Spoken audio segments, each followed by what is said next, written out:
An Gunnadóir Mac Aoidh le Eoghan Ó Tuairisc.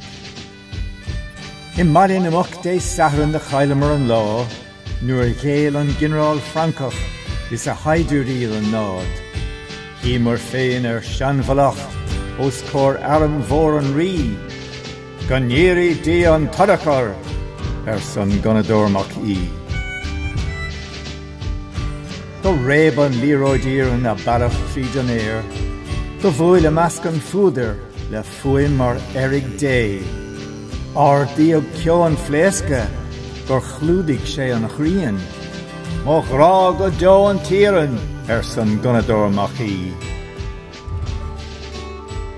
Ach bin an líróid erig a bhí fáca gwinger chlár, do bhrisimar bucédi puti kittil canistáin. Gwennig tarni as broga, cwr a knapi in san lian. Tá gwil a láidir ag an gunna, san Gunnadóir Mac Aoidh. Brisha crossed a beag an gunna le horach ar na ngaul, fi an ruh na smididini, fi an barle sciaw.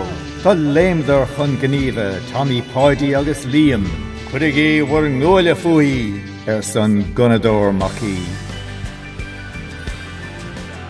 Seachóing an Cornéal Crawford, chuir sé lasán chuig an bail is a ia, nar bhú fásach an tar i measc na ngaul. Hí siad a futaí répa ina ceahanna le gaoi, tá tasc an son an tincéir san Gunnadóir Mac Aoidh. Ach, nar hrúaling an tavarc nuair a chlan an smúit ón í, an trúr fear gan anam, Tommy Páidí agus Liam, do bhlúis na mílte sasnach dar núnsaí gach tríomh. Tá deire leis an dlithe san Gunnadóir Mac Aoidh.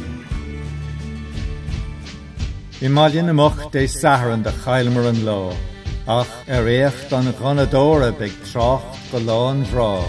Chrán bol trí a crochag é san chrían a dul a lí, a chríost bí lom den dul seo san Gunnadóir Mac Aoidh.